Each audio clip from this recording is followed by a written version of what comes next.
योत्समानान् वेक्ष्येऽहम् एते अत्र समागता धातराष्ट्रस्य दुर्बुद्धे युद्धे प्रियचिकीर्षा। मनुष्य में जो दुर्गुण होते हैं, दुर्बुद्धि होती है। एक व्यक्ति में तो वो दुर्गुण होता है, दुर्बुद्धि होती है, पर उसके कारण पूरे परिवार को परेशान होना पड़ता है। एक व्यक्ति पूरे परिवार को प्रसन्न कर देता है और एक व्यक्ति सारे परिवार को दुखी कर देता है। दोनों में अंतर ये है कि एक के अंदर सद्बुद्धि है और एक के अंदर दुर्बुद्धि है। अगर दुर्बुद्धि वाले व्यक्ति को भी मिल जाते हैं उसकी बराबरी जैसे, उसके साथ वाले मिल जाते, जुए खेलने वाले को जुआ खेलने वाले मिल जाते, शराब पीने वाले व्यक्ति को शराब पीने वाले मिल जाते, तंबाकू खाने वाले को कहीं ना कहीं से देना थोड़ी सी करके जुगाड़ लगा देते। तो इस प्रकार से जो दुर्बुद्धि वाले व्यक्ति हैं, अगर सद्बुद्धि वाले व्यक्ति ज्यादा हो जाए और दुर्बुद्धि वाले व्यक्ति कम हो तो वो अपना काम छिप छिप करके करते। परंतु जहां दुर्बुद्धि वाले ज्यादा है वहां सद्बुद्धि वाला व्यक्ति सोचता है इनके बीच में ही बेकार, वो खुद उठ करके वहां से अलग हो जाता है। तो यहाँ धातृष्ट पुत्रस्य दुर्बुद्धि, धृतराष्ट्र के पुत्रों में दुर्बुद्धि क्यों आई? इसलिए आई कि परिवार में एक व्यक्ति जो कुछ गलती कर रहा है, हम उस व्यक्ति को सपोर्ट कर रहे हैं। जिस व्यक्ति का विरोध होना चाहिए उसका हम जब सपोर्ट कर रहे हैं तो धीरे धीरे करके उसका आत्मबल बढ़ते जाता है। तो इसलिए युद्ध के भूमि में तो दोनों तरफ के परिवार के व्यक्ति खड़े थे।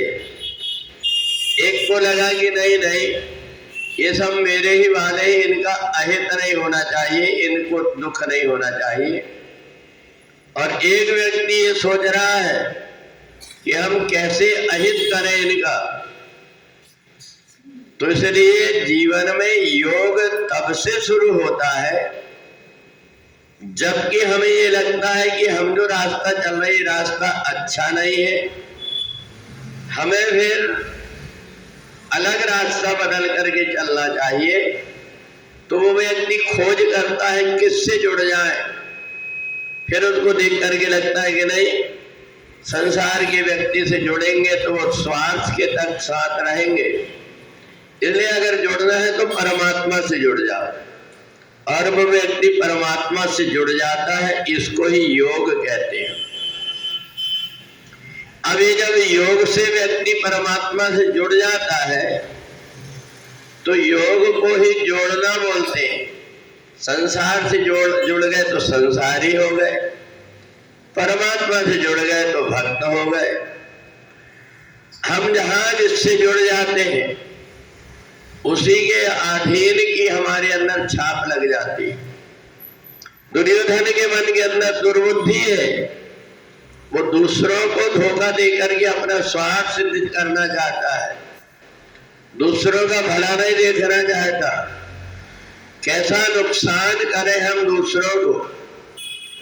जैसे आकाश से गिरने वाले ओले हैं, उनको लगता हम तो नष्ट हो ही रहे हैं, पहले नीचे वाली फसल को नष्ट कर दो। फसल को भी नष्ट कर देते, खुद भी नष्ट हो जाते।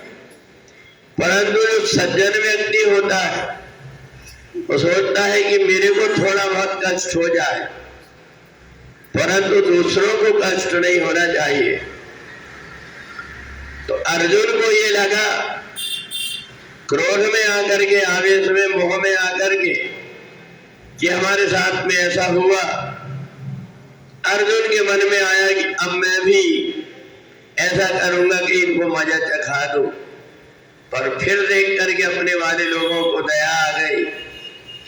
पता नहीं जब हम घर वापस जाएंगे रोने चीखने चिल्लाने की आवाज आएगी। इस बात को याद करके उनका हृदय बदल गया। भगवान से कहा कि जो दुर्बुद्धि वाले व्यक्ति है उनके साथ में भी हमें बड़े दिमाग से काम लेना पड़ता है। तो मेरे को दुख लग रहा है कि मेरे अपने परिवार के ही लोगों को मैं कष्ट दे रहा हूं, उनको ही मेरे व्यवहार से कष्ट होगा, उनकी ही मेरे द्वारा हत्या होगी। तो एक बार मैं पूछ लेना चाहता हूं कि मेरे को क्या करना उचित।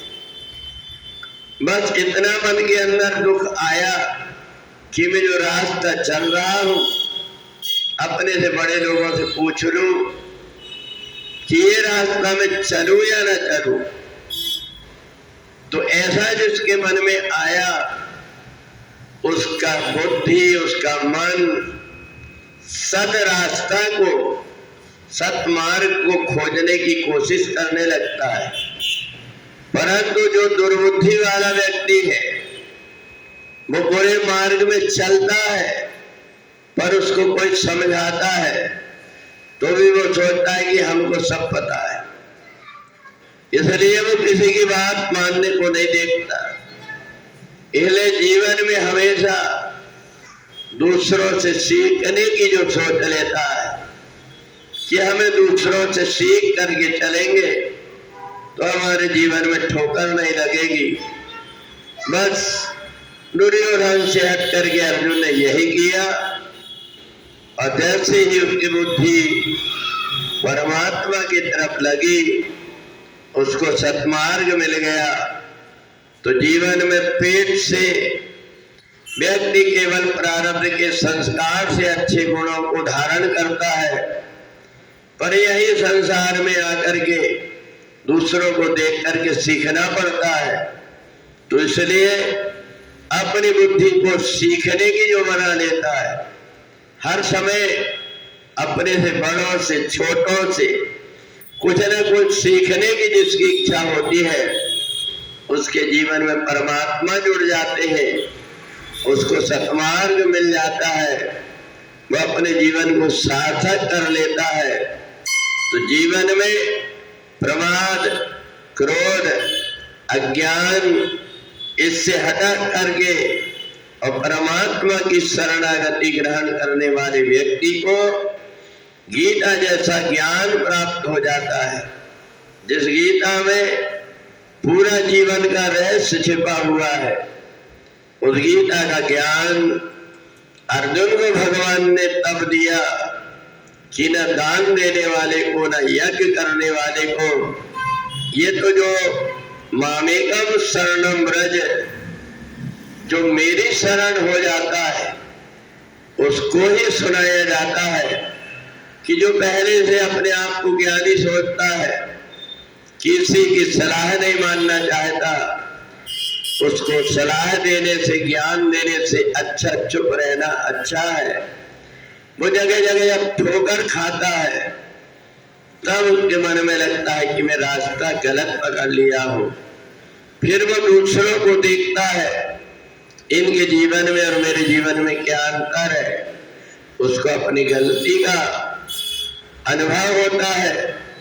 और फिर वो रास्ता में अगर उसने पूरी तरह से अपनी बुद्धि को बदल लिया है कि मेरे को अपने मन की नहीं बल्कि अपने से बड़े ज्ञानी और समझदार व्यक्ति की सहमति से कार्य करना है, तो कितना ही दुष्ट व्यक्ति हो, कितना ही अज्ञानी हो, उसका जीवन बदल जाता है।